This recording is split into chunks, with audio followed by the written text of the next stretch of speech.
Hello, I'd like to start by introducing myself. My name's Eric. I'm a passionate student in my final year of school, studying economics, English, design technology, and history. My colleague Lyle, I'm with today, sadly couldn't be with me due to the fact that I'm in isolation at home with COVID. However, he studies geography, DT, and PE. All of our subjects give us a huge passionate idea for this investigation of our context. We have chosen to pursue the UN Global 14 Life Below the Water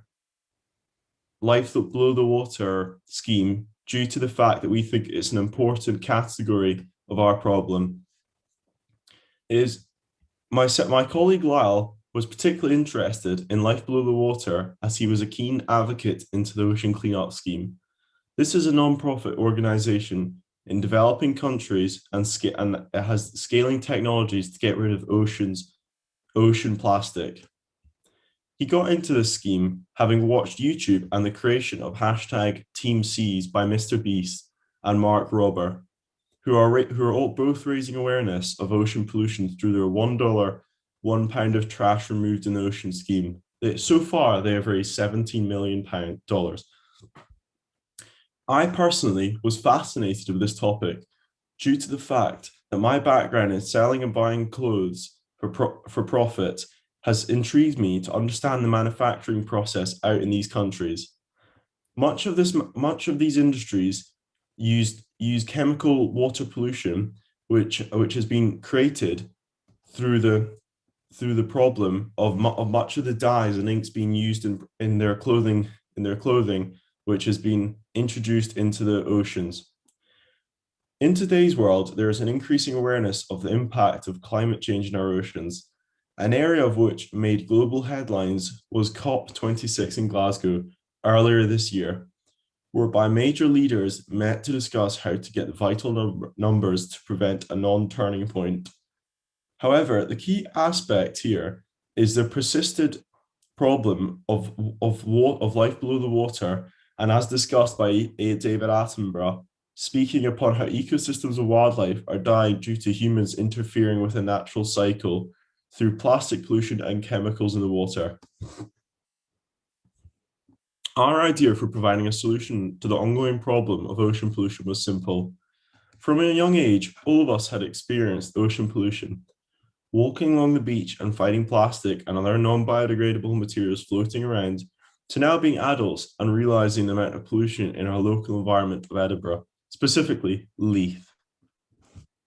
Here are some mind-blowing facts that need to be addressed for many of our audience to understand the problem that we have faced.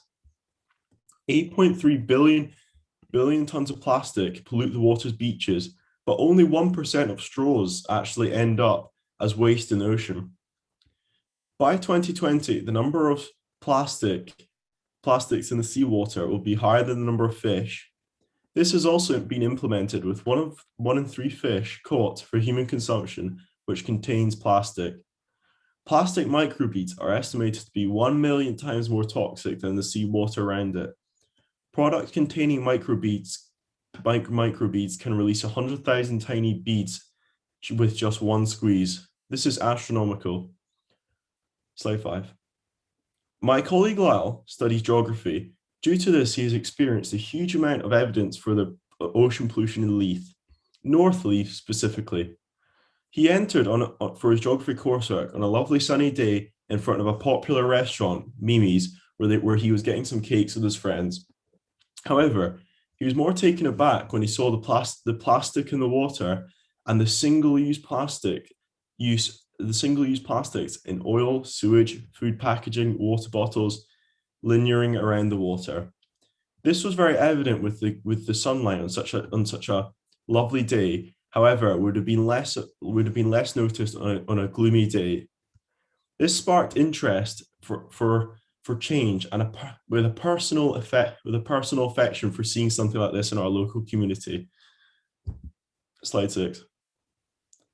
In order to understand this problem in more detail, myself and Lyle investigated what we believe to be the cause of the global pollution in terms of single-use plastics.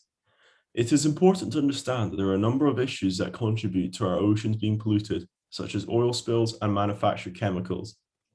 Lyle already had previous knowledge through his experience of studies in geography, as I mentioned before, and his point of view, which was of lack of sustainable rubbish systems in less developed countries, especially deprived parts of Asia, where he believed the source of this problem through the lack of these schemes and industrial manufacture schemes. As shown by the PowerPoint, this is what our outcome of research came to.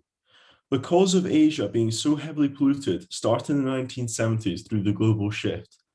This is the movement of manufacturing from the US and Europe to parts of Asia. This change occurs due to cheap labor and raw materials in these countries, especially China. The creation of this exponential increase in waste products, which in turn cause more plastic and chemical pollution. An area that we believe made this problem global was lack of a sustainable recyclable scheme in these nations, creating problems with people with no sustainable place to dump their rubbish, leading to many villages dumping the waste outside their homes or nearby cliffs. This then had a knock-on effect, as this rubbish makes its way into local rivers, which catalyzed the problem, as the waste then makes its way into the oceans, causing a number of harmful effects, such, for example, 88% of this ocean is polluted with plastic waste. In terms of awareness, this problem has had very little limelight in the past years. However, today this issue is being brought to the forefront through social media and global events such as the COP26. This is what we drive the general public into acting upon such issues instead of fantasizing about it through meaningful thoughts and words. Slide 7. The solution for us at a community level. In this project, we have raised awareness by starting and brainstorming all of these realistic things that we have done using, firstly, school assemblies. School assemblies provide an important factor for us.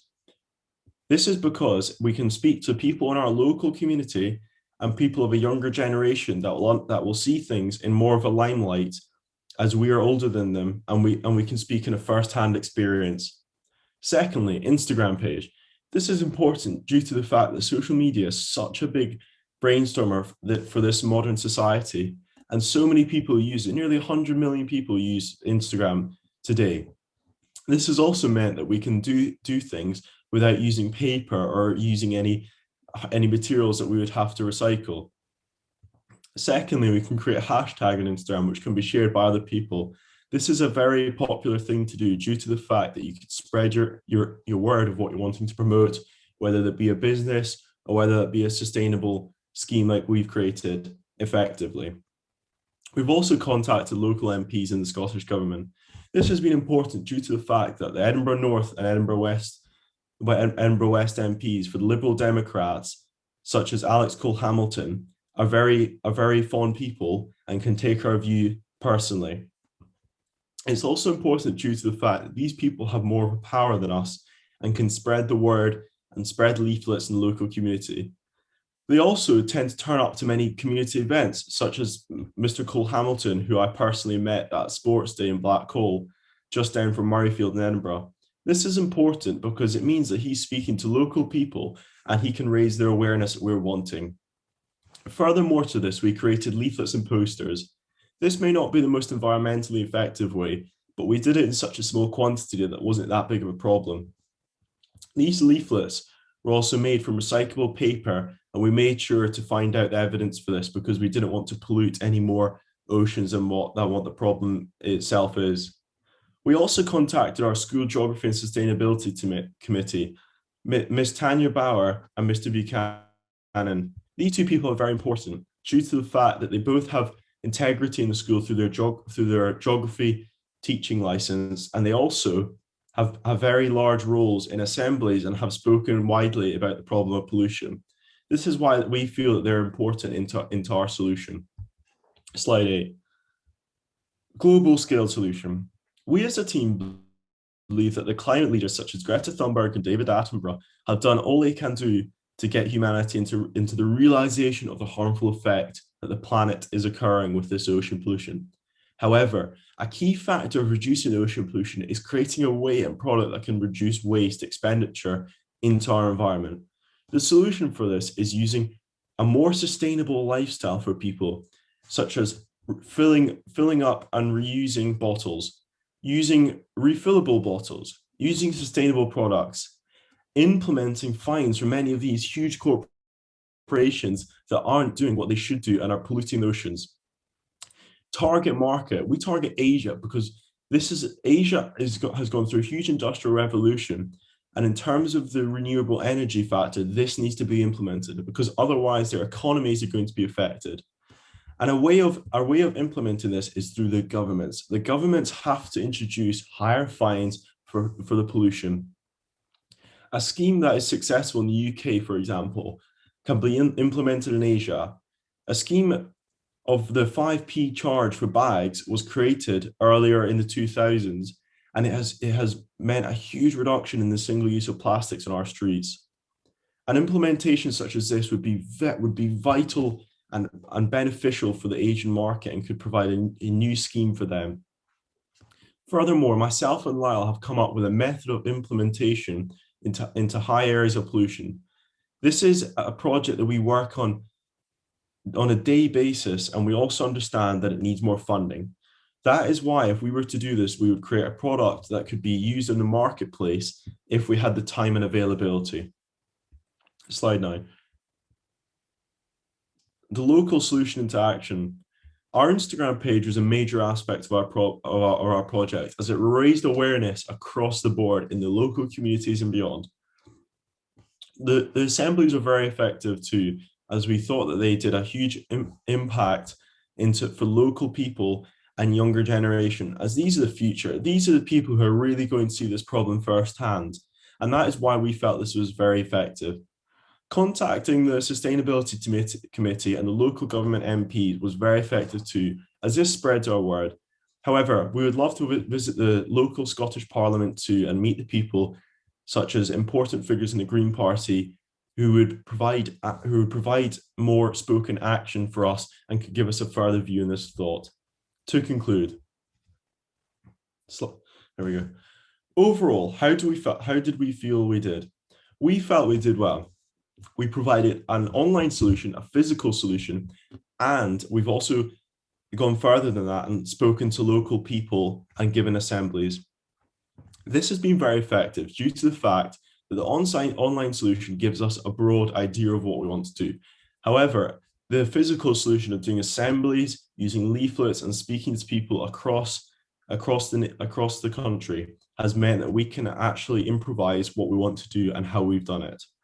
The effectiveness of this can't be categorically seen in the figure. However, we do feel that we have spoken widely about the problem and have provided more evidence for people to have change, because a problem such as this isn't technically addressed with a solution in a physical sense. It's how people change their willingness and attitudes towards this problem. How do we feel we can improve in the future? We feel that we can improve in the future by investing more money into this and using, for example, Instagram ads or Facebook ads to implement this problem more and do a better pitch of it. However, finally, we would like to thank you for the opportunity that we have been given to enter this competition and embrace a problem that we feel is a huge aspect for the planet. And we feel we have done something good. Thank you.